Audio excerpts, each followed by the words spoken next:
بسم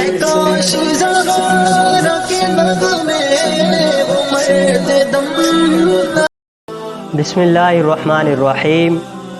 ایک بھائی نے یہ سوال کیا ہے کہ جانور کو ذبح کرتے وقت اس جانور کا حرام مغز یا گردن توڑ دی تو کیا اس صورت میں وہ جانور حرام ہو جائے گا؟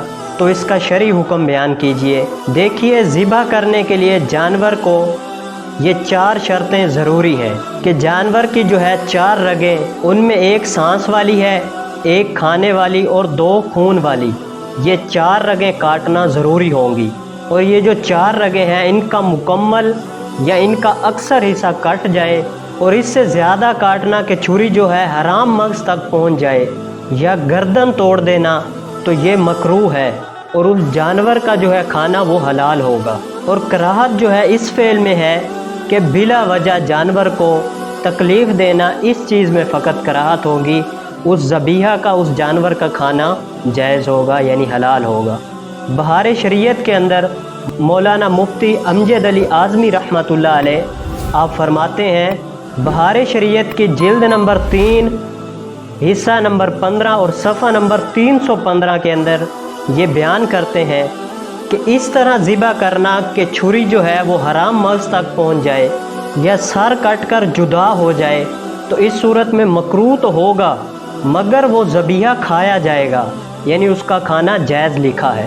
اور فرمایا کہ کراہت جو ہے اس چیز میں ہے، نہ کہ اس کے ذبیحہ میں، یعنی کراہت جو ہوگی وہ تمام کا تمام سر کٹ جانے یا حرام مغز تک پہنچ جانے کی وجہ سے وہ ذبیحہ مکروہ ہوگا، لیکن اس کا کھانا جائز لکھا ہے۔ بلکہ فقہائے کرام کا بھی یہی ارشاد ہے کہ اس کا ذبیحہ، یعنی جو ذبیحہ وہ ذبح کیا گیا ہے، اس کا کھانا جائز ہے۔ اس سے یہی ثابت ہوا کہ اس کا سر بھی کھایا جائے گا۔ ہر وہ فعل کہ جس سے بلا فائدہ جانور کو تکلیف ہو تو وہ مکروہ ہے۔ مثلا جانور میں اگر حیات باقی ہو اور ٹھنڈا ہونے سے پہلے اس کی کھال اتارنا یا اس کے اعضاء کو کاٹنا یا ذبح کرنے سے پہلے اس کے سر کو یا ٹانگوں کو کھینچنا کہ رگیں ظاہر ہو جائیں یا گردن کو توڑنا، یوں ہی جانور کو گردن کی طرف سے ذبح کرنا یہ بھی مکروہ ہے، یعنی گلے کی طرف سے نہیں، گردن کی طرف سے کاٹنا یہ بھی مکروہ قرار دیا ہے، بلکہ اس کی بعض صورتوں میں وہ جانور جو ہے حرام ہو جائے گا۔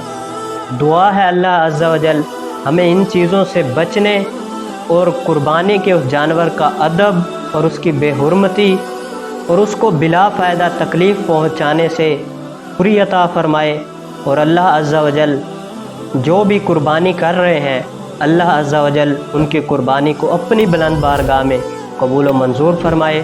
وآخر دعوایا ان الحمد للہ رب العالمین۔